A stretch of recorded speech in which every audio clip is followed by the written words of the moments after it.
Hi, and welcome to the Jake Roque Show, a podcast dedicated to the pursuit of being happier, healthier, wealthier, and wiser. Each episode, I interview an interesting creative entrepreneur, thought leader, successful business person, or all-around cool human, and see how we can gain some applicable knowledge to better ourselves and expand our worldview. On this episode, I'm joined by Nickolas Natali, a 23-year-old software engineer who paid off $60,000 in student loans in 11 months by living in his Suburban. He now maintains a consistent online presence while also working a full-time job and shares some valuable insights into the benefits of minimalism and staying committed to the pursuit of your passions. Without further ado, here's Nick. Nickolas Natali, what's up, man? How are you? I am feeling great. How are you? I'm doing very well. Nick, for those who do not know, he is 23 years old, That's right. As he informed me. We went to school together at Cal Baptist University. You studied software engineering. Yep. And one of the spiciest little tidbits of info about you is that you've been living in your Suburban for the past 2 years now. That's right. 2 years to the day. I started doing it because, as you know, Cal Baptist is not cheap. Mm-hmm. It's expensive. I heard. Yeah, they told me. Yeah, they told you after, right? Because that's when I found out. I graduated and they said, "Hey, you owe us $60,000." Okay, yeah. And I said, "Wow, that's kind of a lot." 60 grand's a lot of grands. Yeah, it's a lot of them, and that's less than $100,000, but it's still a lot. Yeah. And I said, I need to move into a car because that's the only way I'm gonna ever be able to pay this off. So that's where I started. Ever. Yeah. How is that going, if you don't mind me asking? You're a couple years in. Yeah, I'm 2 years in. I think the first month was a huge transition of just learning, because it's not safe. You had to buy the burb, you had to build the burb, you had to build the burb, fix up the burb. Yeah, it sleeps 4 comfortably. So wow. Yeah, that's a great way to start. Well, we need to go. Oh, I haven't seen it yet. It's not here right now, actually. It's not. Funny enough. But yeah. I need to get a little peek at it. Maybe spend the night sometime soon. I would love nothing more than that. Amazing. My roommate just moved out. My burb mate just moved out of the burb. That's so right. There's room for you. How long did you have a roommate? For 8 months, him and I slept head to head together. I love that. Yeah. And I think a lot of people ask me, like, did you guys get sick of each other? Because the backstory is I got him a job where I work at. Okay. So he could live in the burb with me, right? Oh, wow. Yeah. And people say, you guys must have got sick of each other. And I say, honestly, it kind of felt like we were in the happiest marriage I've ever been in, which is so weird. What are you going to do? It's up in the air. What are you going to do? We showered together because of gym showers, not because of choice. We slept they were always taken. You had to share the same one. Yeah. Not that we didn't want to or anything. Eating schedule is the same. And honestly, what I learned from that is just how much sacrifice it takes to have a meaningful relationship. You know, like him, I don't think it would have worked with anybody else. This guy was, I toward the end of paying off my student loans, I paid them off in 11 months. Mm-hmm. Whoop, whoop. Wow. That's Okay, so you paid off $60,000 in 11 months. I was not eating. I was eating Holy nothing. crap. I would have one PB&J every 3 days. And at another point, I made 100 fish sticks, microwavable fish sticks, last 3 weeks. That's all I ate. Yeah. Anyway, I got down to where I had $1,000 left to pay off. Mm-hmm. I had about $1,200 left in my account. The guy I'm living with says, pay it off. Anything ever happens to you, I'll cover you. Don't worry. That's brotherhood. That was real. Yeah. So that was pretty exciting. Bro, so gosh, $60,000 in 11 months. I feel like let's marinate on that a little bit. Yeah, that's like really incredible. I feel like a lot of kids come out of college right now and they come out 50, 60, maybe up to like 100, some people with more than that. I think even from our school, or at least by the time they get out with the interest that stacks up and everything, right? Yeah. A lot of people, I feel like they kind of have this mentality of like, it's too much, it's overwhelming, like I can't do anything about it. Like, what would you say? Because I feel like I've heard that from people who graduate or whatever it is, that like, I'm just going to spend the rest of my life paying this off, you know? And that was the thing that drove me the most, was that people said, this is for life. People said, you're never going to pay this off. Just do your minimum, pay your dues, and that's it. But for anybody that wants to live an enriched and fulfilling life, you don't want to be controlled by anything, whether that's financially, socially, whatever it is. You don't want something hanging over your head. And that is the biggest factor of why I was so determined to pay it off. Yeah. Just to feel finally free. Right. You know? Right. Where was there anywhere that you like got inspiration for this? Like, or did it just come to you? Like, I'm going to move into my Suburban. You know? Like, did you see anybody else doing something along the same lines, or did you read like a book about financial, health and be like, yo, I got to fix this, like what was like the catalyst to get you there? I think it started out as like a little bit of a joke on my end. I was just like, oh, $60K, I should move into a car. And somebody was kind of like, maybe you should. Yeah. Maybe. And then it started getting real where people were like, you should. And I kind of got a little nervous, like, oh, dang, like this, somebody donated that burb to me. I didn't have to buy that. Oh, wow. That's amazing. They said, if you're truly going to live in it, you can have it. That was the caveat. So it's not like I schemed him out of a burb or anything. I was like, well, the burb's here. I'll build it out. Bro, that's amazing. Yeah. And I think one of the biggest, I wouldn't call this an inspiration, but the green light, because you got to get mom on board. You know? Mom's got to give you the go ahead. Right. There was a pitcher for the Detroit Tigers, Daniel Norris, who lives in a van during his off seasons. Oh, wow. And my mom was finally like, okay, this guy who has a nice job, cool guy, seems very nice. Seems like he does, his own drum beat. Is that what they say? Goes to the beat of his own drum. Yeah, something like that. He's got his own drum beat. He's got his own drum beat. That was the final, like, okay, it's possible somebody actually does this and survives in a living capacity. Right. And mom's on board now. So green light. Keep it simple. Keep it simple. Amazing, dude. What are some of the best parts so far of living in your car that you're like, yo, this is tight. This is so cool that I get to do this. And people that don't live in their burb don't get to do this. It's got to be you suddenly own $1 million property.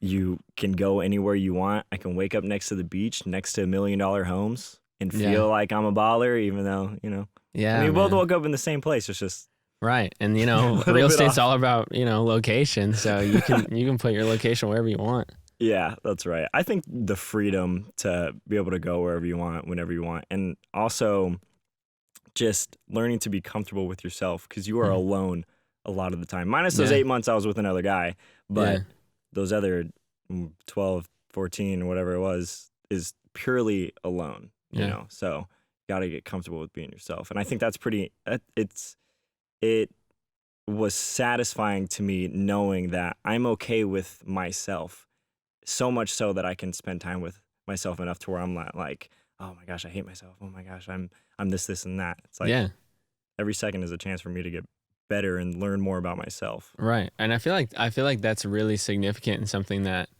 a lot of people are not good at. I'm not good at it. Like and especially for someone who like spends a lot of time working from home, like right now a couple of my roommates are on tour and the other one like was out of town recently, and I think there was like 3 days where I didn't see anybody for pretty much like most of the day, besides going to the gym, and I was like, whoa, I'm freaking out. Like what is it doing? My emotions and like everything's going crazy. Yeah. So I feel like but I feel like there's something valuable to be in a place where you're able to be comfortable just like hanging out by yourself and just like have that be okay. Yeah. Yeah, definitely. And it's like, now I know, like, I'm fun to hang out with by myself. That's fine to say. Like, that's okay. I like to laugh by myself. I know jokes that'll make me laugh to myself. Right. Which kind of makes me sound a little bit psychotic when I keep this referring dude in to his it. burb just cracking up by himself. Cracking up. Amazing. So you work a 9-to-5 type job. I do. And then you're putting out content pretty consistently as well. You're running a podcast. You have a YouTube channel that you're like maintaining a pretty consistent upload schedule on. How do you go about balancing? Because a lot of people that just make videos or just make a podcast, they're like, this is a lot of work to maintain. It is. Consistently. And you have, you're working 40 hours a week on top of that. How do you go about, like, what advice would you give someone who's like, oh, I don't have time to make content? Oh, man. My best advice is to prioritize. So all of these things I know I want to do, but I still will not sacrifice my relationships for them. So the time that I spend is calculated in a way where I know I'm spending X amount of hours with my friends and family a week, So then I'm not pressured to continue to rush and try to get something done and do this and then do this and do this. It's like I've already set aside time for the most important things in my life, and then everything else kind of falls into place. So also I'm going to say you got to be a little bit crazy, which I feel like is now going to be a running theme of this. Your work ethic has to be something that's a little scary. It has to be a little challenging. Like at the very least, very, abnormal. Abnormal, because for normal sure. levels of work ethic get you normal results. Absolutely. Yeah. That's the best way to word it, for sure. Like, for example, like the lifestyle that I live, I have to wake up. I hate that I'm going to say this right now. I'm going to say this. I don't like doing this. I have to wake up at 4:30 in the morning because I am concerned about the image of living in my car, or police seeing me or whatever, the people up. So I get to go to the gym before work, all those things. So it's like there's things you have to do if you want to achieve success. And if you put yourself in a mindset where, okay, the podcast is something I have to do. Uploading a YouTube video, something that I care about, is something I have to do because I love it, and I don't want to work a 9-to-5 for the rest of my life. Right. I don't know. I mean, maybe you do, like people do. If you do, that's fine. If you love it, whatever, that's your thing. If you don't love it, like figure out how to not do it. Yes, exactly. Your whole existence should be wrapped around, I shouldn't say things you want to do, but like the most benefit you can bring to the world is doing something that you love, right? Because you're going to be the most passionate, you're going to be the most inspired, you're going to put the most effort into these things. Yeah. And I think that's going to create the best results for the whole world. So don't see it as a selfish thing that, oh my gosh, I'm always working on my podcast, I'm always doing this and blah, blah, blah. You're creating something meaningful to you, and that's going to be meaningful to the rest of the world. Yeah. I feel like you're a really good example of someone who just like doesn't put up with excuses. Thank you. I feel like a lot of the problems that you could like face, or like you have faced, a lot of other people in very similar situations use it as like a crutch or an excuse, and to be like, oh, I can't.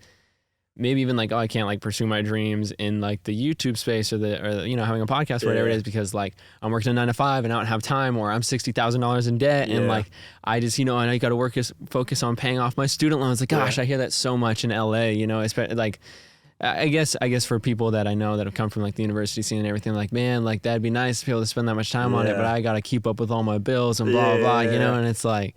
I feel like you're someone who's just like, I want to do it and I'm going to figure out a way to do it. And there's things that are hard and okay. I'm still going to do what I want to do. Yeah, definitely. I think a best example in my own life of that is, I don't know if I can say this, but I'm going to. Say it, why not? I'm leaving it in for sure. So. Oh, perfect. So. No take backs. So in a vague sense, I work for the government, and the government found out that I lived in a vehicle, right? And this shouldn't raise any eyebrows because everybody's, you got your own lifestyle, whatever. But it did. It was perceived that I live in a vehicle, so I can steal from the government and like just spend it on traveling and things like that. Which even if I did work for the government and have an income, like I feel free to travel. That's whatever. Right. So they launched a government investigation on me. And wow. Yeah. And they went through all of my stuff, like all of my work stuff, all of my messages, all of my emails, every time I came to work, every time I left work, all of these things. And there was so much pressure for me to move out of the burb, and I still had 20,000 left. So I still had a third of the way to go. I couldn't say I could taste it at that time because I was far from it. So I had to figure something out. So my girlfriend at the time is going to study abroad, and she left her car with somebody else, Toyota Corolla, and that person calls me out of the blue. Actually, it was my ex-girlfriend at the time. Irrelevant. She calls me and says, hey, I'm going to go to Germany. You need to take this car.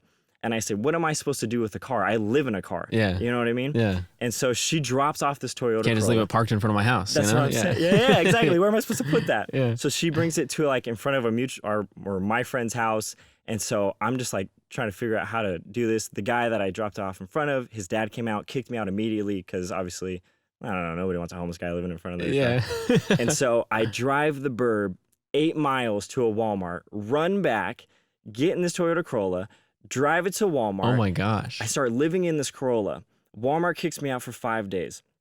For the next 2 months while this government investigation is going on, I start driving a Corolla into work. I only have one towel in the Corolla because I took the burb somewhere else. It's out of the picture. Yeah. I didn't even want them to see it. Right. I only have one towel in that Corolla, and I lived in it for 2 months. And finally, like, one of the managers came up to me and was like, I can't believe they think you live in your car if you have another car. And I'm like, thank goodness, finally, the perception is off of me.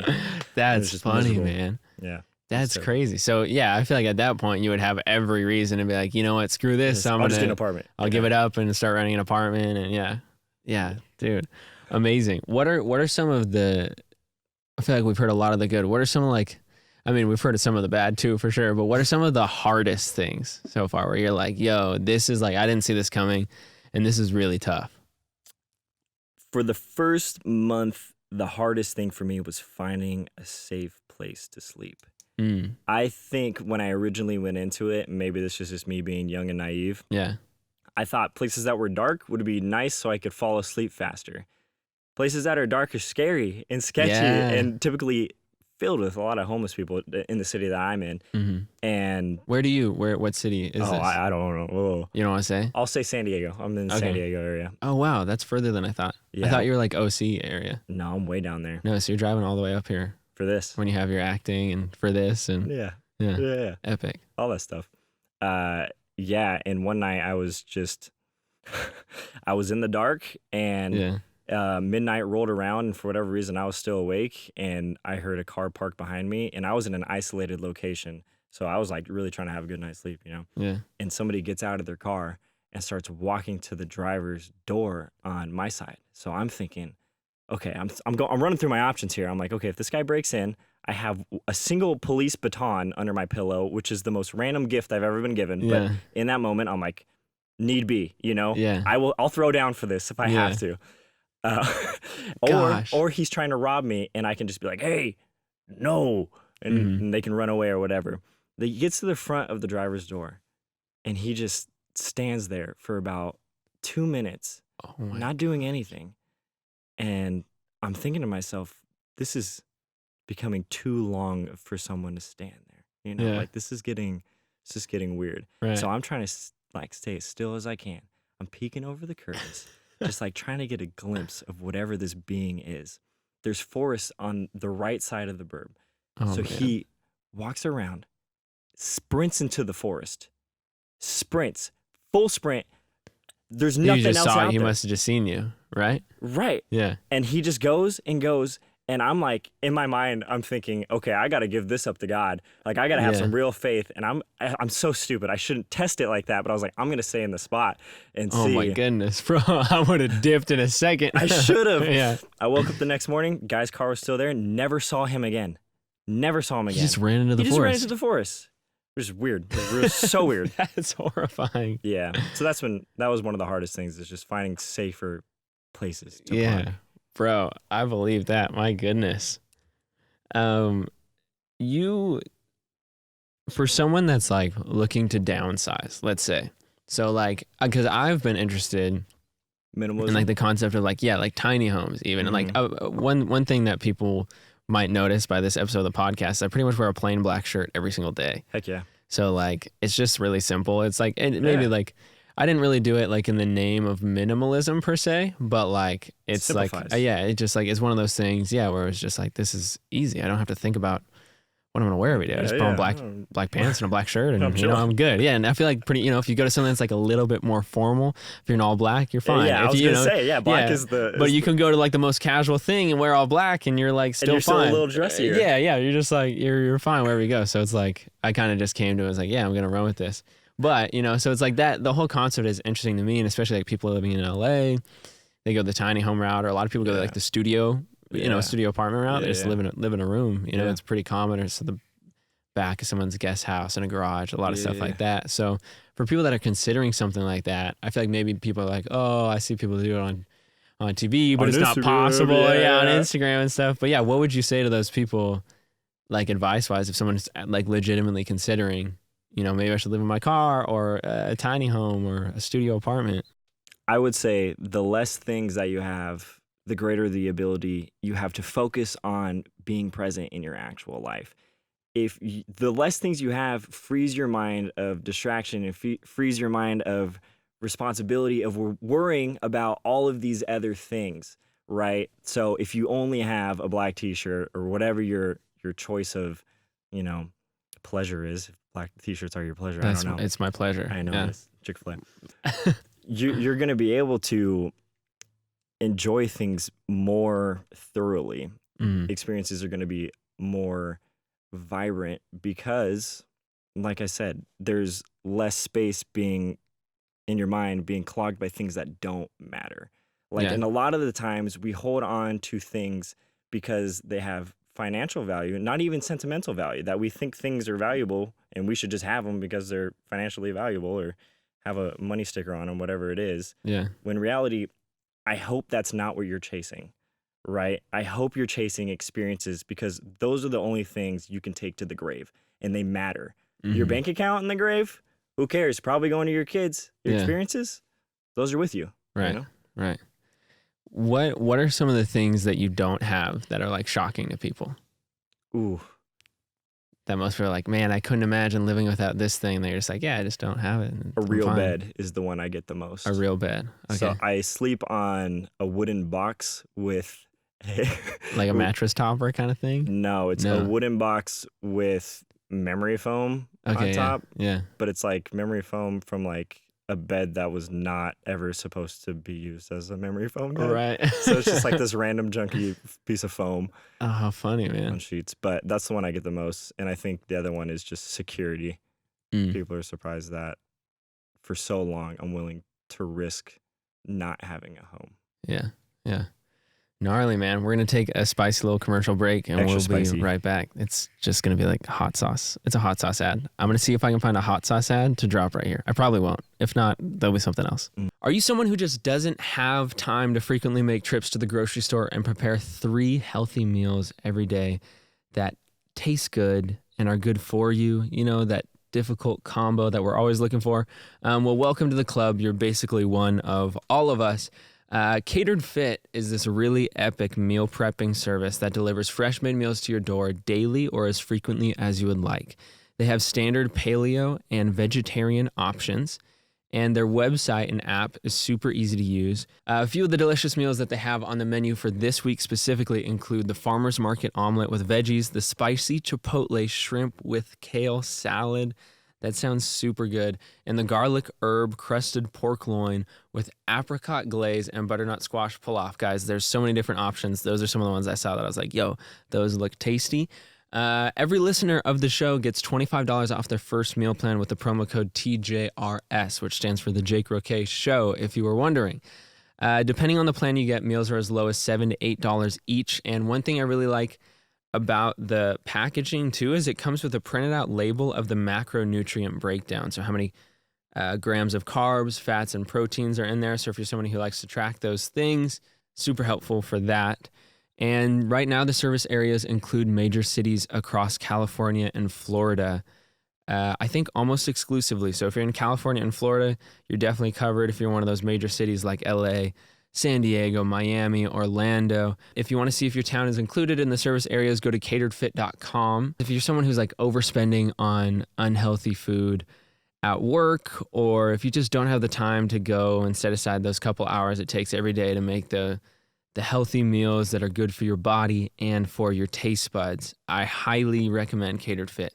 I've had their meals. I really like them. I actually think it's a really competitive price in the meal planning sector of the market. So head over to cateredfit.com and use the promo code TJRS for $25 off your first order, and take a peek at the FAQ tab on their website for any more info. Yo, this ad is going to be super short because this segment is brought to you by me. If you're enjoying this podcast, all I want to ask of you is that you rate and review on whatever platform you happen to be listening to, or just freaking smash that like button if you're watching on YouTube. I see you. I'm watching you. These things help out a lot. And if you've been getting any value from these discussions, I would really, really appreciate it. A lot of work goes into making these special. So yeah, a little bit in this area would go a long way if you're enjoying the podcast. And also feel free to subscribe on whatever platform you're on to be notified every time a new episode goes live. That's it.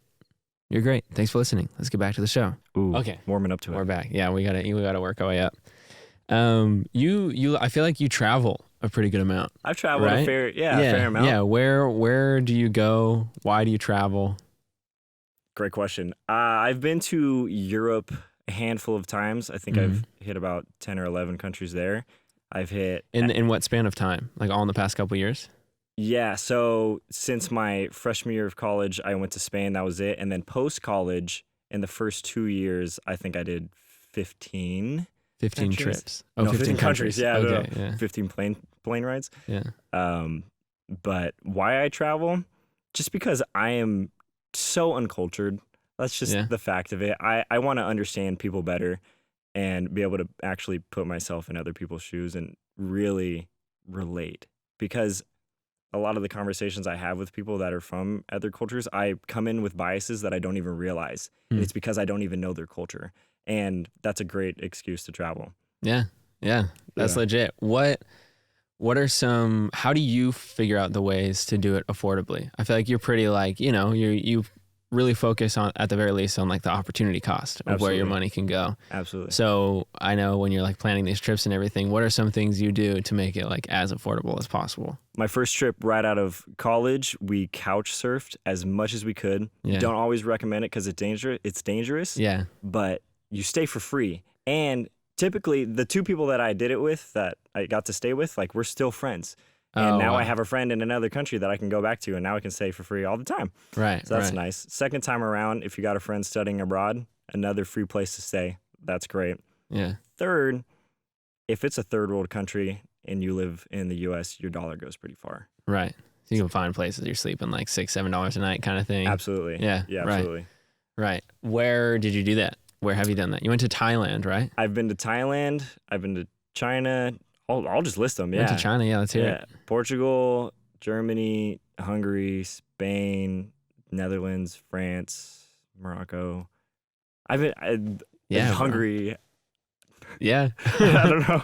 Amazing. Yeah, that's super cool. And you're 23 and you're figuring out a way at a young age to, I feel like, again, another thing people say like, oh, I'd love to travel, but I can't afford it. And you're like, well, I feel like my response to a lot of people is be like, you probably could afford it. It's just you choose not to, How you go right? about it too. Yeah, because you're choosing, maybe other comforts, or you want to have like a dope new car for your friends to see when you pull up to wherever you pull up to, whatever it is. And, and you probably could afford to do these trips, but instead you've chosen maybe like other things that are important. And I'm on the train of like, if you dig that, then like, if you are really into like cars and you want to buy a nice car, like that's cool, but just like, just pay attention to like where else your money could go and honestly look at all your options. And if that's what you want, then be like, do it. But if you're someone that's like, if you're someone that's always like complaining that they can't travel or complaining that like they're buried in too much student loans or, whatever it is, it's like, you probably could figure it out. It's just, it's a lifestyle choice for sure. Right. Choosing what's more important to you.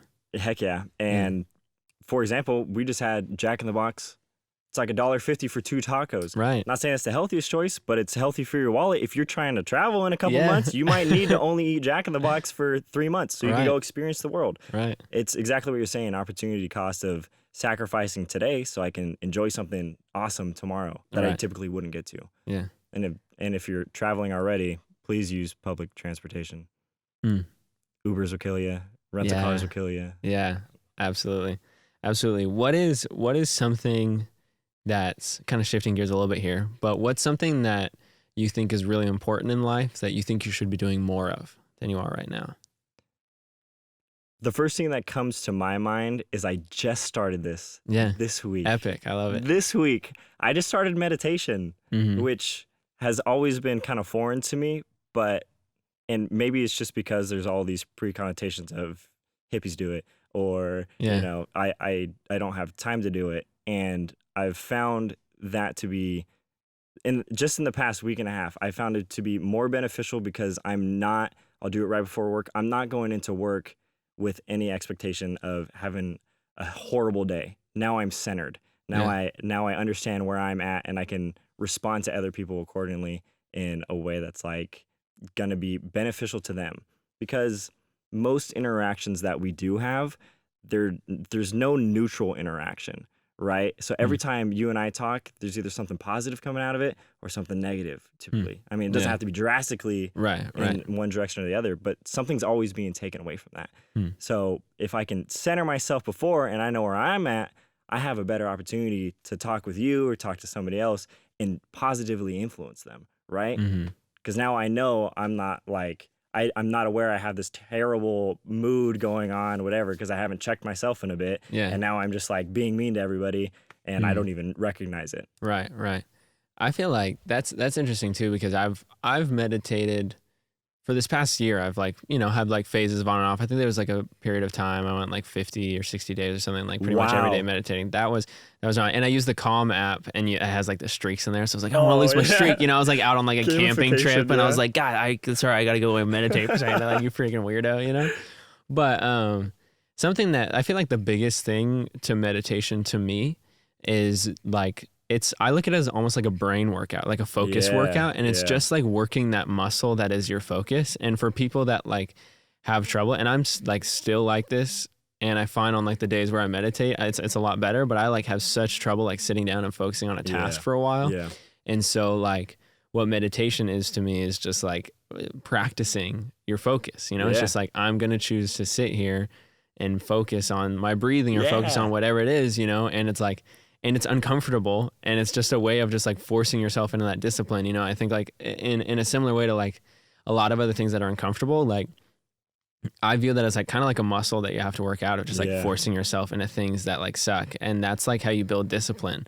And I think just like, and a lot of people do this different ways. Some people, run because they don't like to run, or some people take really cold showers and it's like they, it's just this thing that they do that is difficult and they have to force themselves through, or whatever it is for different people. Like meditating for me, it's kind of that thing that's just like working out my brain muscle, I think it's an important part of it. I'm definitely on the same mindset. And I think most of my resistance to meditate comes from my pride, probably. Like, I don't want to meditate just because I don't think I need it, I don't think I need to center myself, or like I'm too much of a too manly, like real men don't meditate, something like that. Right. But I think you're dead on with that. Just building a discipline, and every time you build a new discipline, it's just enabling you to conquer something else. So because you've conquered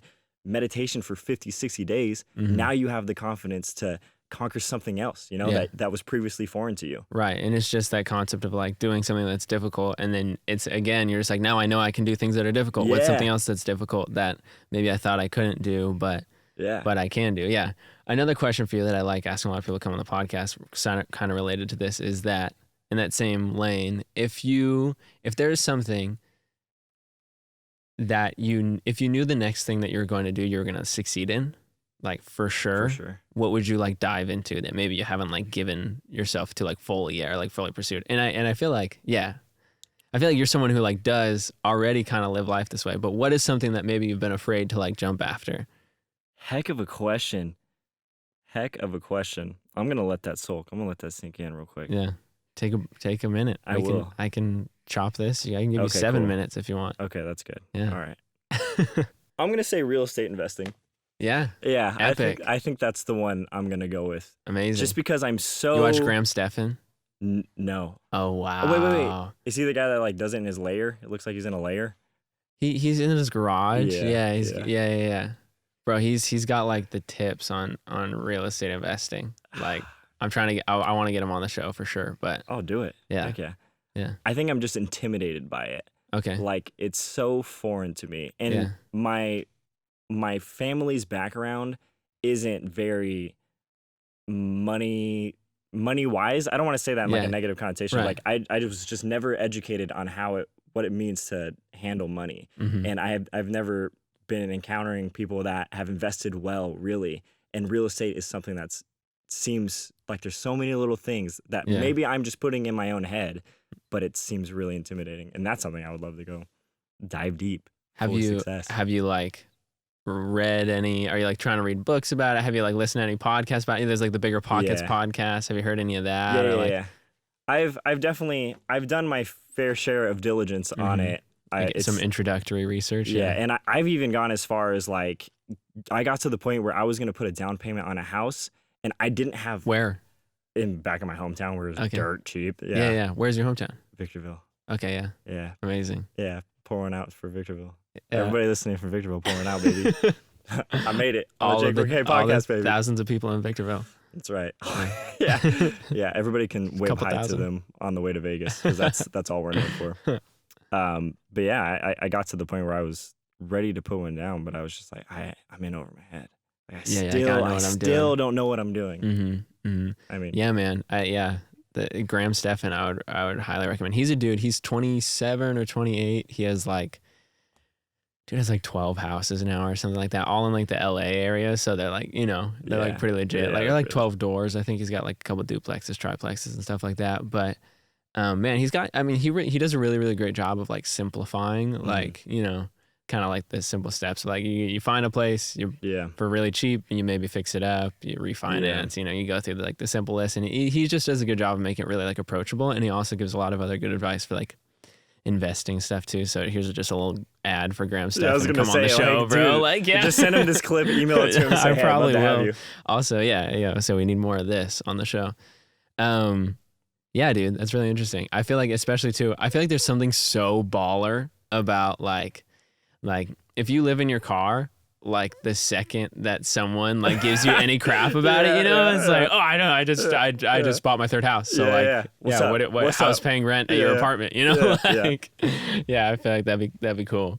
Yeah, I think there's other areas too, like the other thing, which I'm pursuing now, but I don't think I've fully grasped it, is for sure the acting thing. Okay, and I think that's because I'm a very rational thinker, and I'm very logical in all of my steps. And I think real estate investing is like that. Like once you have your ducks in a row, you have this, to a degree, it's almost success. Formulaic. It's formulaic. Yeah. And I think acting, from what I found, is very emotional based, and I'm just not that yet. Yeah. So that's another thing. You got to be able to like dive deep in that. And I feel like be secure. So secure. In like being like emotionally vulnerable on camera. That's and it. That's like it. even being willing to like put yourself out there and embarrass yourself, which I feel like you're probably getting a lot of training in, even just like making videos, right? It totally translates to me, like even now, but even my first videos when I was just singing online too, I just was like, where do I look? Like, what do I do? Like just my hands go on the guitar? Yeah. And that was a big thing too. I was horrified to ever make a video when I didn't have an instrument in my hands. For the awkwardness, not like sometimes I'd find a good track, like I could totally do a cover to this, but I'm like, what would I do in the video? Like I gotta have an instrument, Yeah, that definitely. Yeah, I'm right there with you. Sorry. Yeah, exactly what you're saying. Cut that part. Exactly what you're saying with the YouTube thing. I've gotten comfortable being me in a camera, right? I am secure in that because I know I'm going to see the final product. I know I'm the one that's going to edit it. And just recently, I started doing self-tapes, and my girlfriend has been behind the camera. And I'm nervous. Yeah. Like, I'm nervous because there's this new thing, and now I'm trying to impress her instead of, like, kill this script. Like, it's all of these other things. And that, I think you're right, where that stems from just being so secure in who you are and like the value you can bring to something. Right.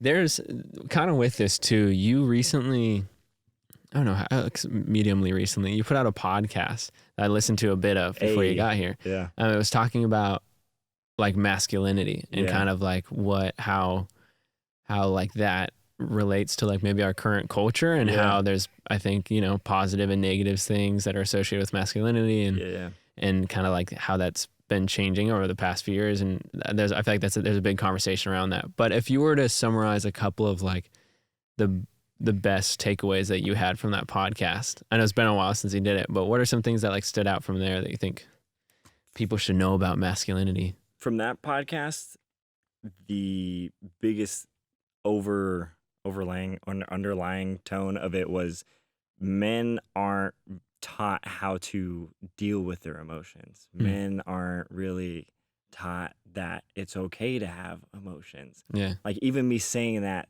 makes me self-conscious, like I'm not man enough, right? And I'm talking about being okay with having emotions. Yeah. And isn't that like so frowned upon? Like don't, and that's the whole thing back to minimalism is like we want a full life, and you're not experiencing a full life if you can't feel anything, right? If Yeah. you don't have emotion toward these things. So that's one of them. And I think the other one was to be disciplined, kind of like what we've already stated, discipline in your walk with Christ, your relationship with God, disciplined in saying no to the things you're supposed to say no to. Like sometimes it's okay for you to say no to the boys to go hang out with your wife. Your marriage is pretty important, you know, like it's the foundation of your family. And the third thing from that one, I don't know. I don't remember that one. But my third thing would be to be present. Okay. Like be there. Be with the people you care about. Because men have such an influence on their own family. I think that's a natural role. Like men have a larger influence on the family, and there's not a whole lot of men being present, right? And I think that's shifting a culture where men are raised by women, and they shouldn't have to, right? Women are women, and they should be great at being women, not great at being a woman and a man, so I can teach this boy how to be a man when I'm a woman, right? Right. And so there isn't a strong role for a lot of young kids to look up to. Gotcha. And that's because people aren't present. Yeah, I think it is very helpful, and I think there's a lot of literature that goes to show, like, one, like having a 2-parent household is like has a much larger indication of someone's like overall success in their life than even like being born into poverty does. Yeah. Or even like being born any race in America. It's like there was actually studies that went to show that it was this article about 2-parent privilege is what it was called. And it said statistically more than any other factor of like that they had in this list. And I'm sure there are some more factors, but one of them was poverty. One of them was like every single race in America. One of them was everything else. The biggest indicator to someone's like growing up and then being like basically career-wise successful and like happy essentially was 2-parent households. So yeah, that's an interesting thing of being like having like a balanced upbringing in that way. I think is like really valuable. Obviously, like there are people, you know, like LeBron James, you know, like one of the like all around most successful and like nicest dudes and whatever. Like, you know, he was raised by a single mom, and there's like a lot of people that their adversity becomes the reason of their success. And like, that's a big part of it. But, you know, it's very common as well to have whatever level of adversity and have that be your crutch and excuse instead of the reason that like you're going to be, you know, however you define success too, you know, to LeBron, maybe it's like being one of the greatest NBA players of all time and opening up a school for kids that are underprivileged and like all that stuff. Like that's, you know, his measurements of success, but whatever they are to you, like, I feel like that, it's just, it was a really interesting study. And I think that like, even just that concept of, you know, pulling away from the 2-parent thing a little bit, but just like, you can let a lot of times your adversity be like the reason for your success or the reason that you don't. Like, it's up to you, you know, and you get to choose which of those things it's going to be. Just facts. I completely agree. I came from a home where my dad wasn't always present. Like he was gone most of the time. And then once I graduated high school, like I haven't really have any relationship with him since. And I think what you're saying about creating this story where it drives you or breaks you is so true. And I think for the longest time, I may have become an achiever because I was like filling that void of like, oh, well, now I'm valuable. Now I'm worth it. You know, I achieved this thing. So now I'm good. And just recently, I think I'm getting to a place where I am just appreciative that those things happened. Because they molded me. And now I can take an outside perspective of this carnage and say, these things happened, they were real, and now I get to choose how I let it affect me. Which is not easy for everybody. And I'm not saying to put like me in a better place. I'm just saying it's not easy because things are so hard that it affects you in a way that sometimes you can't control. Yeah. And I think too, like when I look back at some of the like more difficult parts of maybe like my upbringing or, you know, just like life in general before looking back through what you've been through, like the hardest things are the things that I feel like have shaped my character the most, and are the things that I'm like, man, like if I could go back and change that, even though it was like sucked, horrible, miserable. Yeah, it was like really, really awful. Like I wouldn't now, because now I get to have this like unique insight on maybe this topic or whatever it is that, a lot of other people don't get to have in the same way that I get to have it. And I think too, I can't imagine. So people are born, right? People are born. Everybody's born. Let me rephrase this question. A lot of people are born either into like, they either consider themselves like more poor or more well off, but I think when I look at the two, coming from like a family who was like, I had 5 siblings. A lot of times we didn't have a lot of money growing up. Like things were pretty, there were times where like things were pretty, not a lot of money around, and then when there's 7 people in the family, like not a lot of money goes not very far, So there were times like coming from my background where, and it's all relative too, because, I don't think growing up I was ever like, I wonder if we're going to have food on the table, like that was never, there were those sorts of things where it's like, I always knew like I was going to have a roof over my head and going to have food on the table, So like there's varying levels of this, because some people are like, I didn't eat for 3 days, like I didn't experience that. But at the same time, I like grew up in an area where there's like wealthier kids, and we were like definitely less wealthy than the wealthy kids, And I think too, what would be more horrifying to me than growing up like very poor is like growing up having everything handed to you. And like, if you got a job like at your dad's business, like right out of high school, right out of college or whatever it is, and just like everything you did, everyone's like, oh yeah, well you just had that handed to you, Cruise control. Yeah, like, oh yeah, like, yeah, you did that, but like, everything was served to you on a golden platter, like that would be my worst nightmare. It's just like never be able to like achieve anything that's meaningful, or even like to have that like wonder for yourself, like, oh, like is everything, who am I? What do I really like? Yeah. So no real separation of getting to know who you are, because of those struggles, like you've gotten to be like, I like this, so I'm gonna do that. Instead of exactly what you're saying. Dad did this, so you're gonna do that because we want to stay wealthy. Right. I think there's a blessing that comes with too, and I'm sure you can attest to this as well, of like when you come from a place, even like, a lot of people go to college and they're like, oh, I just eat ramen and I don't spend money. And like for me, like I never left campus, and all of my money I made went like straight into my tuition. Attaboy. I worked like, like a couple different jobs, mainly on campus too, which was great because I didn't have to go anywhere to work my jobs. I could go work and do my homework, and everything was there.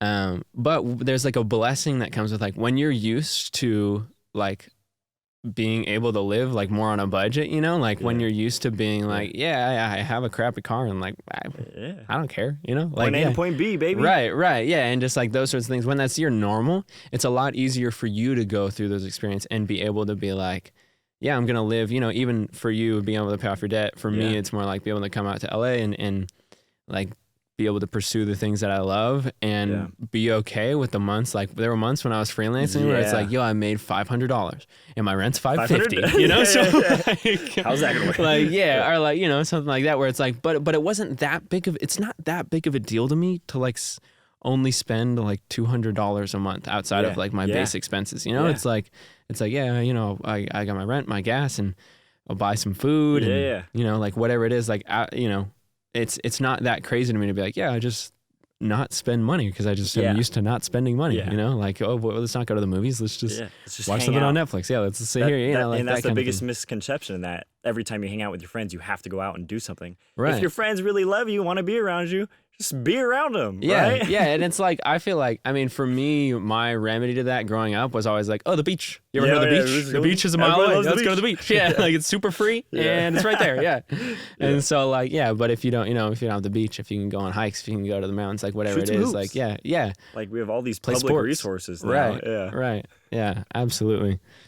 What are some of your best like budgeting hacks that you could give to people where you save a lot of money, or like even like systems that you've set in place to monitor how you spend your money, Yeah, so wonderful question. I can't say everybody's going to like it, but every time that I get a paycheck, I have automatically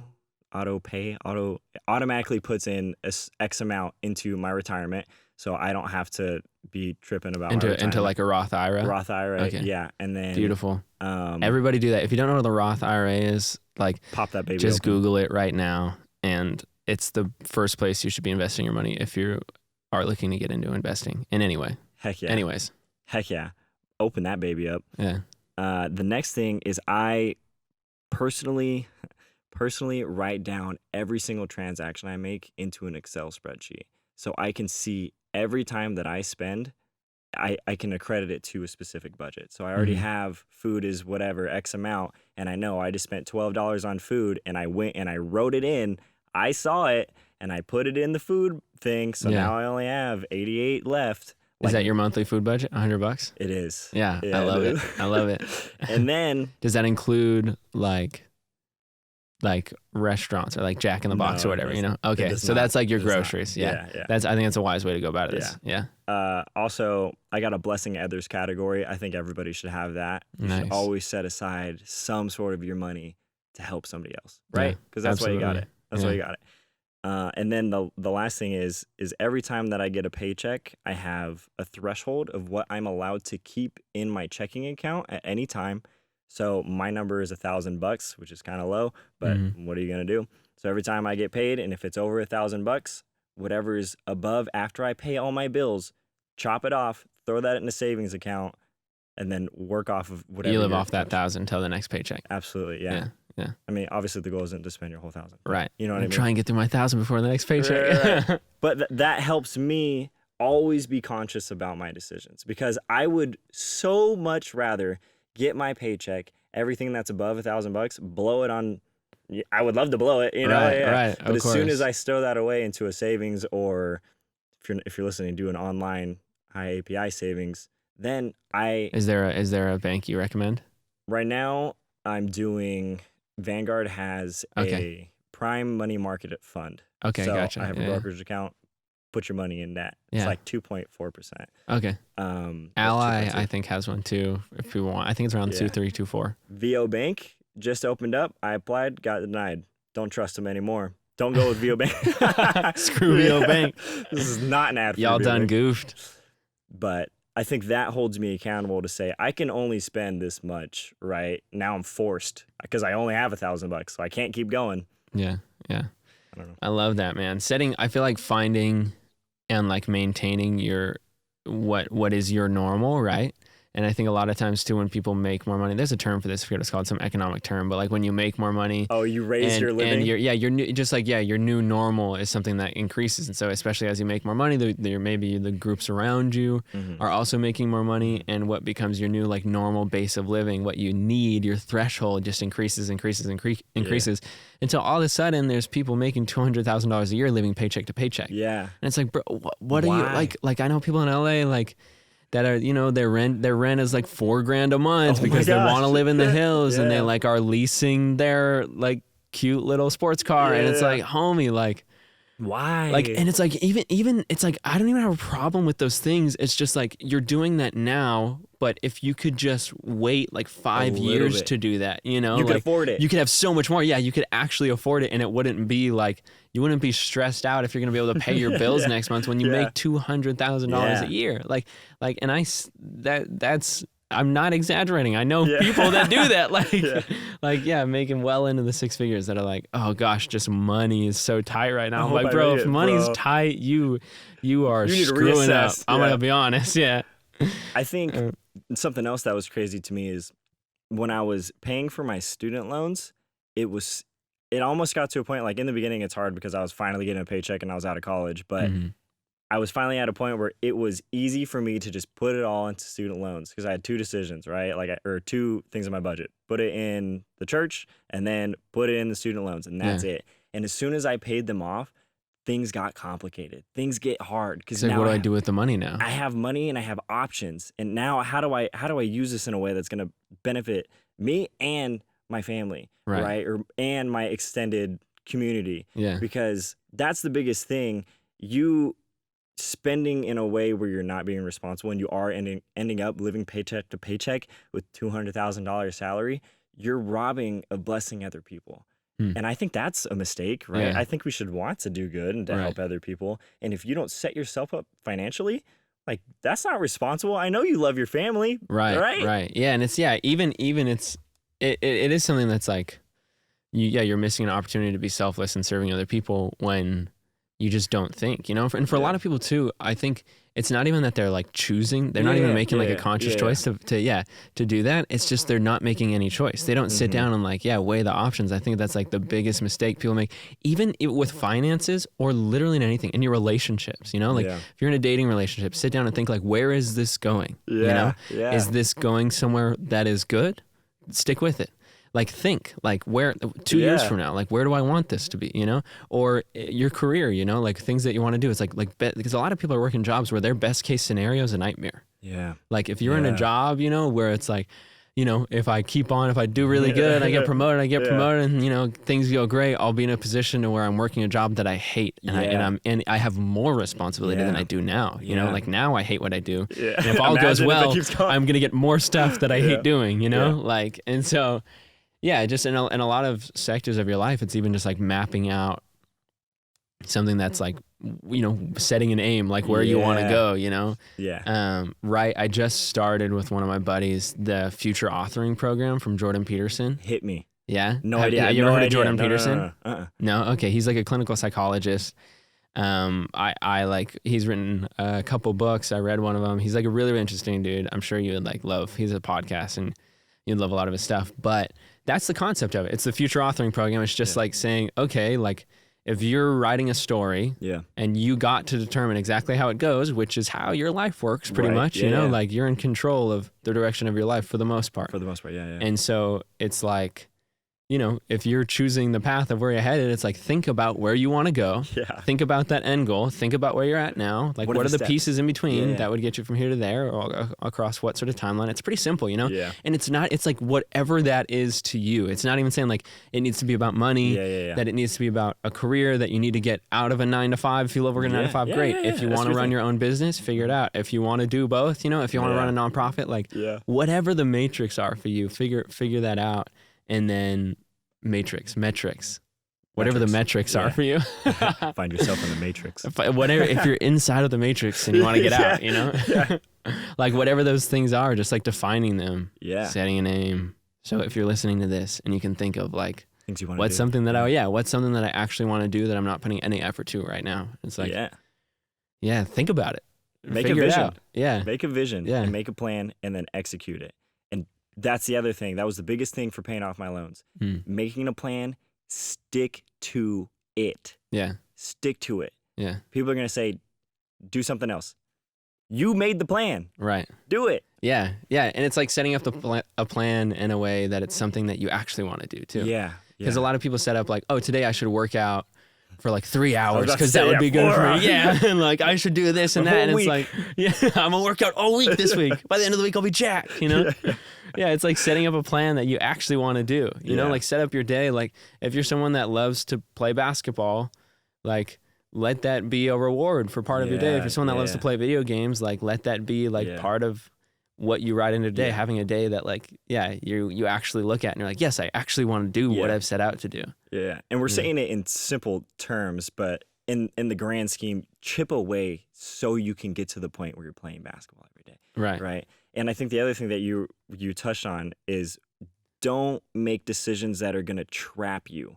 Right. If your job sucks and you feel trapped, that should be the biggest warning sign that, oh no, like I feel like I can't move. I feel like I can't do a new opportunity because of what this is.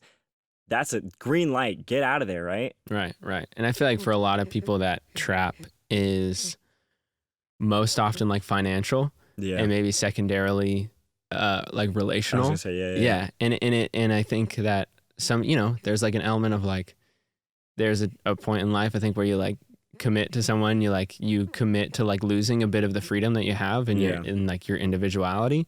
But also too, you see people maybe in like that are, I'd say more of like where the trap is people that are like in abusive relationships in relationships where they're really emotionally invested, but maybe they like know it's not good for them or whatever it is. Like I see that a lot. I don't want to be alone. I don't want to be alone. So I'm going to stick with this guy. That's even though this is bad. Right. And I think, it for sure goes both ways. Yeah. And I think it's just being able to look at those things and like being honest with yourself, which most people can have a hard time with, with these things, and being like, okay, this is really how it is, and I need to act on what I know to be true. Yeah. And yeah, we're gonna take a quick commercial break, and then I'm gonna give you a little bit that goes along with that too. Another commercial break.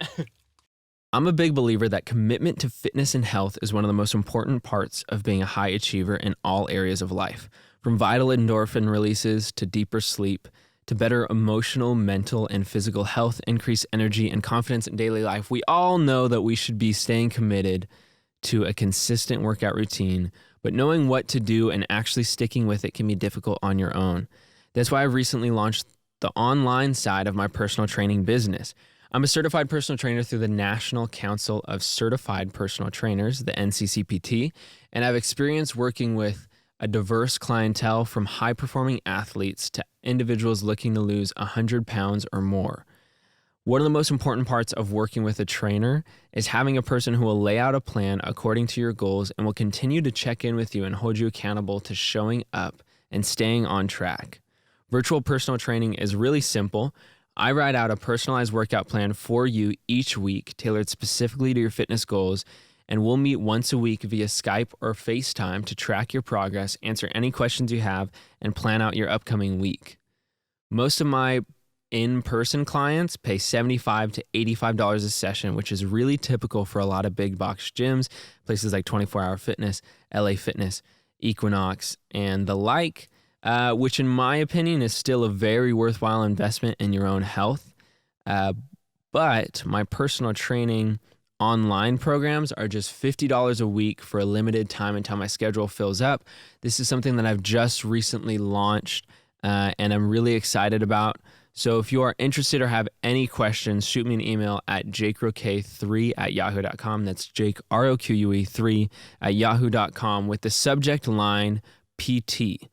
And I will set you up with a free fitness assessment call where we'll talk through some of your goals and get started on a plan that works for you. Excited to hear from you. Yo, this segment of the podcast is brought to you by my brand new Patreon page. I'm actually super excited to finally be sharing this with you guys. If you would like to support this podcast and my content in general, this is the absolute best way to do so. My page is set up on patreon.com/Jake Roque. That's JakeRoque, if you hadn't known so already. I'm working really hard to make this page a genuine exchange of value, and I'm setting up the reward tiers to be things that I would actually want from a lot of the creators that I watch and enjoy and would want to support. So they currently include things like a forum for this community to meet other like-minded people, an opportunity to ask guests on my podcast your own personalized questions, and you'll get a shout out every time we do that. A monthly patron-only Google Hangout where we can talk about whatever the heck we want to. It'll be exclusive just to the patrons. There's a weekend getaway to LA, so if you are contributing at a tier for a certain duration of time, we just get to hang out, and I'll bring you on a vacation in LA, and we'll go do fun things here, like go to the beach and go to dinner and have a lovely time. I think that would be so sick. And the one I'm probably the most excited for is I have a couple slots open on this mentorship tier.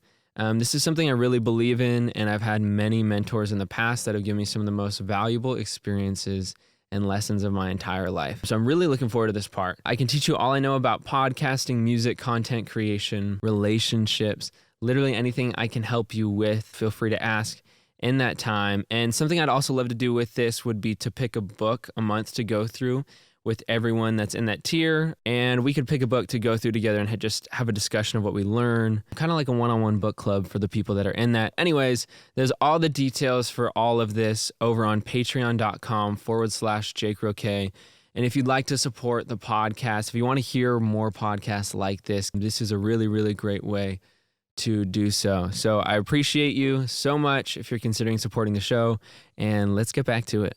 There's a saying that I really like. Okay. And it's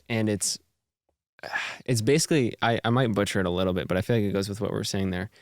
It's basically saying it's hard to know what the right thing to do is all the time. Yeah. You know, Mm-hmm. like a lot of times it's hard to figure out like what should I be doing with my life? What should I, like those things, there's like more existential problems of like, what's the point of my whole life? Yeah. Like those things can be tough to figure out. Yeah. And you might not know for sure, but a lot of times you do know for sure the things that you shouldn't be doing. Oh yeah. Right. So like it's hard to know like what exactly should I be doing, but for most people it's in your face. There are things in your life that you shouldn't be doing that you are doing, and so like when it comes to figuring out a way to make your life better, it's like start there. You know, it's like if there's things in your life that you're doing that you shouldn't be doing, cut them out. Stop doing those things. And it's gonna be different for like each person, but like. When I say that, if you're listening, there's probably like 1, 2, maybe 3 things that come to mind. It's like, yeah, I do that consistently and I shouldn't do it. You know, maybe it's like people that like drink more than they should, you know, or like people that, you know, whatever kind of like toxic. I feel like it could be, you know, so many things, whatever thing that's in your life that you're like, no, you know, I shouldn't be doing that. It's like, start there. Yeah. And your life's going to be really different when you change, even if you don't like make any positive moves in what you know you should be doing. It's like when you stop doing the things you shouldn't be doing, all of a sudden like your world opens up a ton, you know? I would definitely say that's probably a positive step in the first place. Like, I think just recently I've been reevaluating relationships in my life. And if there's anything toxic or not, like it's one-sided, I'm spending too much time in this and it's obviously not something that we're both on the same page. Like you free up more of yourself to like focus on the things you actually care about, right? So all of those negative things that are in your life are just holding you from things you want to do. They're wasting your time from things you want to do. And what I would say about if you don't know what you want to do with your life, because the majority of us don't, I'm not going to say that I got this on lock or anything, but I think the more you do, the more opportunities you will have regardless, right? I'm not saying you're going to succeed at everything if you're just doing, but I am going to say you're going to have opportunities to try more things or meet more people, do like, you just get to be out there more. And I think the hesitation is always starting, or what if I'm an idiot and I suck at this or whatever. Yeah.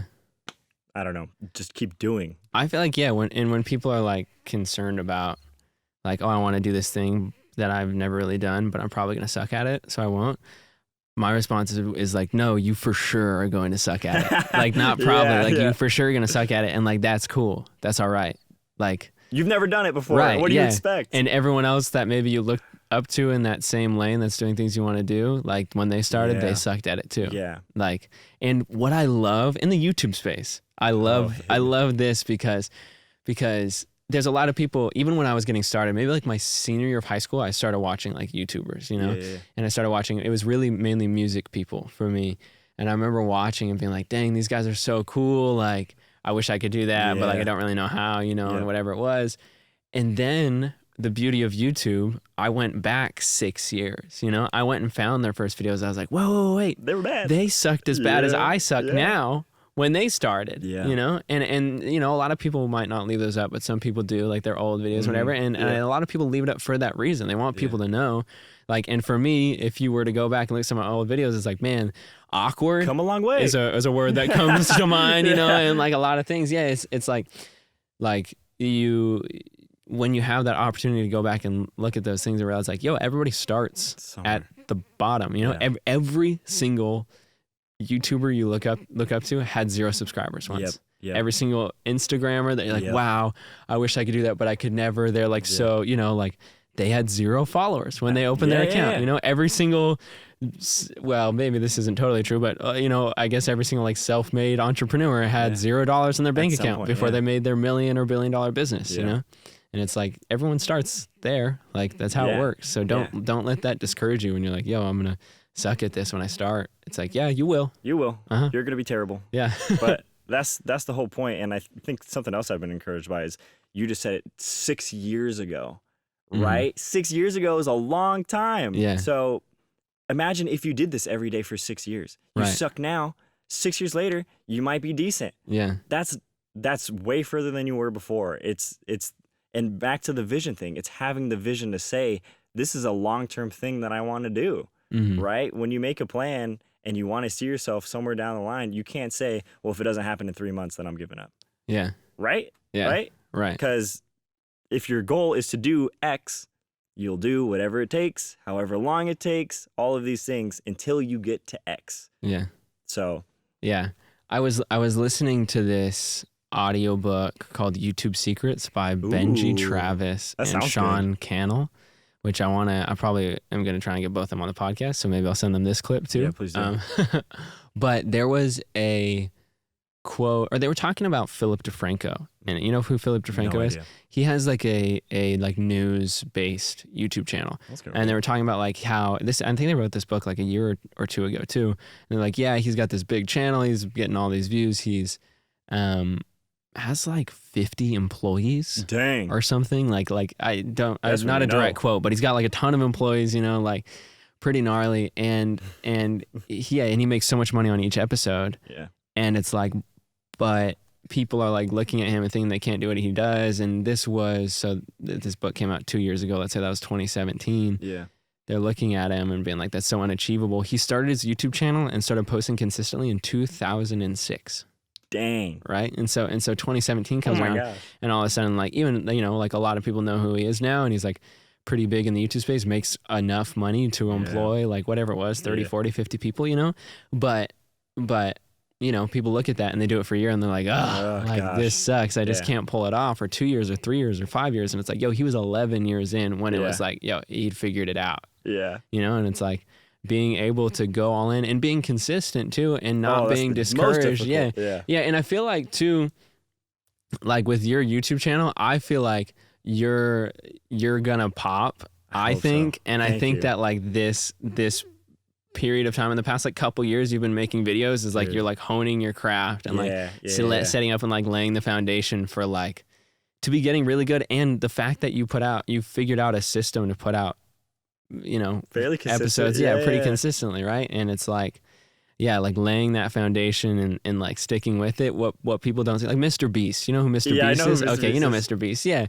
Out of nowhere. That's what you think. Yes, exactly. Comes up out of nowhere. And he spent 6 years making videos that nobody watched. He would spend his little brother was talking about something recently where it's like he'd be in his room editing for 4 hours to upload a Minecraft video that 80 people were gonna watch. And they did it the next night. And he did it the next night. And he did it the next night. And it's like, yo, like you want it. Yeah, that's how it works. And at the same time, it's like if you don't love it, it won't work. Oh, yeah, you have to find something you love doing. Yeah. If you don't love it, like, and you're not stoked to do it for that 6 years when quote unquote nobody cares, you know, like you won't last, you know? So like keep that in mind if you're getting into something, because you're like, and I did that a little bit with not necessarily with my own YouTube channel, but with shooting and editing videos for other YouTubers. Really? I was doing it because like I thought I was supposed to like doing it, you know, and because like, it was just like, I thought I'd like this. And I did, you know, it was certainly not all bad, but in fact, I did enjoy it, but I wasn't like passionate about it. Right. And that's the difference. And it's hard to be like, no one's going to care as much about your thing as you do. Right. And like, if there's something you're super passionate about, like, you're not going to get that same fulfillment working on other people's projects, you know? And I think that's a lot of reason why people don't find satisfaction in their work when they're working for someone else's agenda, unless they're working for someone else that has the same agenda as them, right? Because if you're working for a purpose that you're like, yo, I'm on board with this purpose, then you're going to stay fulfilled. You're all in.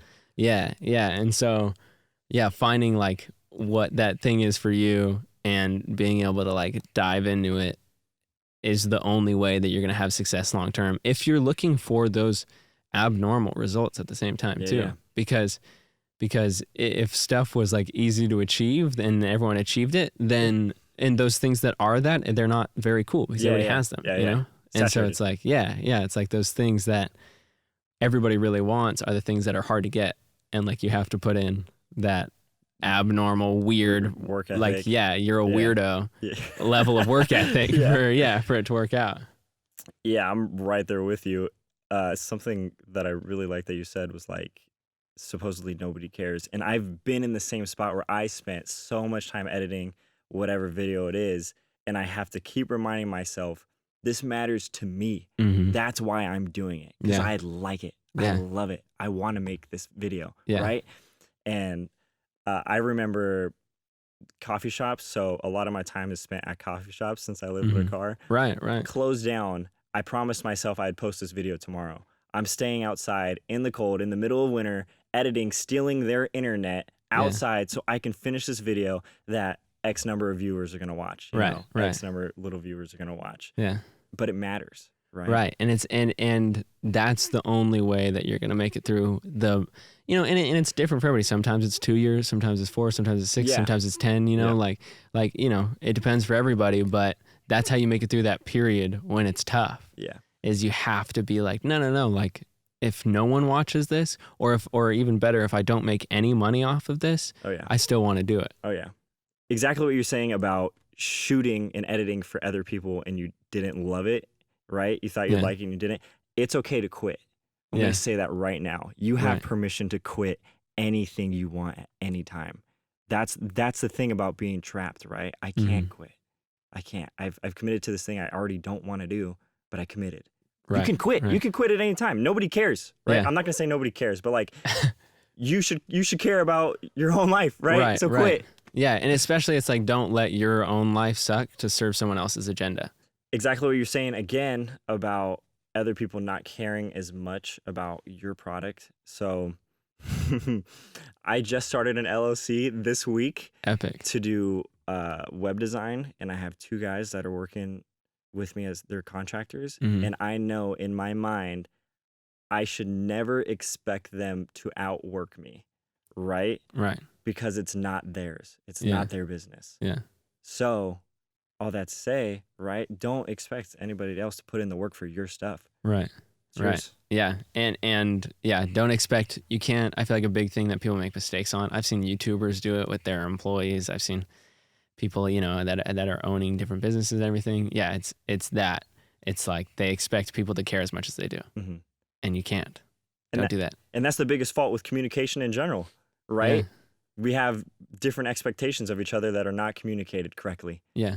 right? And that's the only reason anybody ever gets disappointed is because they have an expectation that wasn't met because of whatever reason. Right. Okay. So I got like a couple more questions for you before Hit me. we wrap things up here. One to touch on something we talked about a little bit earlier, but what was that feeling like when you ended up paying off all of your student loans? You had this like goal that you set in mind, which was a pretty hefty goal. It took you 11 months. You nailed it. Yeah, You crushed it. that's right. What did it feel like afterwards? It was underwhelming.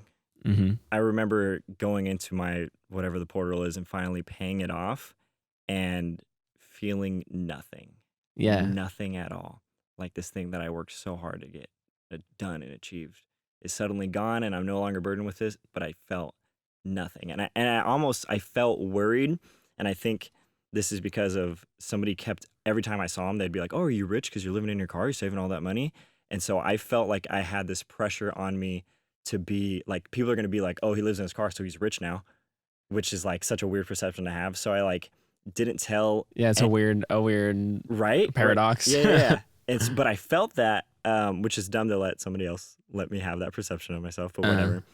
And I didn't tell anybody for 3 days, and I just like sat on it. And I there's a few things in there. Is like, one, I regret sitting on it because I didn't let the people that truly cared about my success rejoice with me or like be joyous with me. And I think I stripped that from them. Like that immediate, hey, I just paid off my debt. Like, yo, we did it. Yeah. It's not the same when it's like, yeah, I paid it off a couple weeks ago. Yeah. It's like, it's different. They're like, oh, why didn't you tell me? And now this is a problem in the relationship. And I'm Oh, like, oh, man. yeah. But then the bigger thing I think that hit me a month after, 2 months after is I had this purpose that I would wake up with every single day with the mindset, I'm not going to eat today because I need to pay off my debt. I'm not going to do this because I need to pay off my debt. Every part of my goal, life. something to work towards. Yeah, every part of my life was wrapped around this one thing that gave me purpose, and now it's gone. Yeah. And so I sunk down into a depression where I didn't know what to do with myself anymore. Like the whole past 11 months have been all wrapped up in this one thing. Right.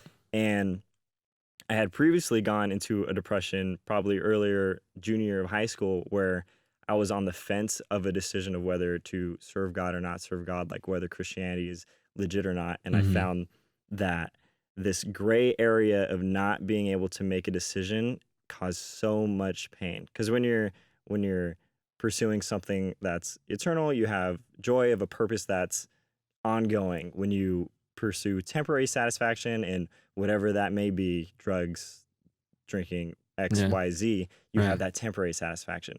When you're in the middle, you got nothing. Yeah. And so back to the other point of not having purpose, I now find myself in a flux of the exact same thing we talk about. I don't know what to do next, and I can't make a decision because my whole purpose is now gone. Yeah, that's interesting. What do you feel like you see yourself leaning towards currently in like that purpose? Wow, that's great. Well, first, I think It's okay. I feel like it's okay if you don't have like a single answer, like, you know, a concrete thing, but yeah.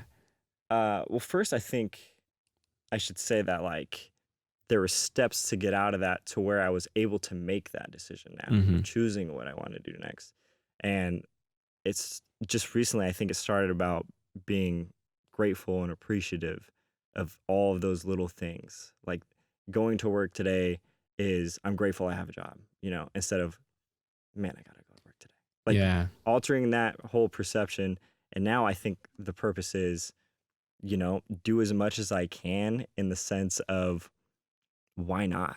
Like Mhm. see what is possible. See what I can do. So like having my hand in the acting, having my hand in the podcast and the YouTube channel and the business, spreading it all out because why not? You know, Yeah. see Try what a little bit happens. of everything. Yeah. Yeah. And because now I think I can see life in a way of like, no matter what, I'm appreciative of these experiences. I'm still appreciative of the people I have in my life, right? Because I'm still alive, I have a shot to do anything. Mhm. I think that's been the other thing. And just realizing you can't put your whole purpose in one goal, which is such a easy lesson in theory, right? Everybody Right. should probably know that, but like it was such a tough lesson for me to learn because that became my identity. Mhm. And I feel like I have to be very cautious now of what I choose to let be my identity, right? Because I don't want to be suburban guy that paid off his student debt. I want to be Nick, Yeah. right? I don't want to Yeah. be whatever the box is. I just want to be me, Right. right? So, Right. and I get to choose that identity and that label for myself. Yeah. Yeah. Absolutely. Man, I feel like I was just thinking while you're talking, which not to change the subject entirely, but I was just thinking like, I feel like you're so like this whole experience of like living in your suburban while also like, you know, being self-reflective and putting out things into the world. I feel like when you put out things in the world, you think about like what matters to me and what's something that matters to me enough that I'd want to share with other people. Right. Right. And I feel like what I see in you now is someone that's like been like working, like exercising that muscle, you know, of like zeroing in on like what matters to you and like what feels like something that's like worthwhile to share with people. Mhm. And I think, I don't know, like even just hearing you talk right now about that, I feel like you're like on the right track. Thanks. In that lane. So to like affirm and like encourage Dang, I appreciate this man in front of me. Hey. Bro, thank you for coming on the podcast. I feel like we got some juicy stuff. Is there like one thing that you would want the people at home to hear that you haven't said yet? It can be a plug for your socials too if you want, or multiple things, and that being one of them. Dang. One thing I guess I should say, for those of you who are creating, be proud of what you create. Be proud of what you put out there. Epic. That's good, man. I'm still working on that for sure. It's not easy. And we'll probably, you know, keep working on it forever. Yeah. But socials, at Nickolas Natali, all across the board, Instagram, Facebook. Natali. Yeah, and Nickolas is spelled with a K. Dang, maybe I should spell it. Yeah. Nickolas. Nickolas. There it is. Natali. Amazing. Go show some love to Nick. He's just like on the grind and he's crushing so many things. I got a lot of respect for him. Thanks, man. Do you want to record an episode for your podcast real quick? Can I take a clip that you don't use from yours? Oh yeah, you want to just take some juicy bits from this? Yeah. That sounds like a great idea. All if you want to hear the juiciest bits of this again, yeah, I'd love to. Go to Nick's channel, yo. If you want to hear the same podcast. If you want to hear the same podcast again, go to Nick's channel. Yeah. Dude, thanks so much for coming on the show. Thank you. I am a believer and a supporter. Love it. And is there a name that you could imagine for your followers that I could be? Like an Italian, an Italier, tally up. my support. Italian? An Italian. Wow, that was on the spot. Whoa. Wow, an Italian. That could be it. That's it. my race. If you ask me from now on, Yeah, I'm right there. an Italian. Bro, you're super cool. Thanks for coming on the show. Thanks for having me, man. Have a lovely life. You too, bro. Bye. Later.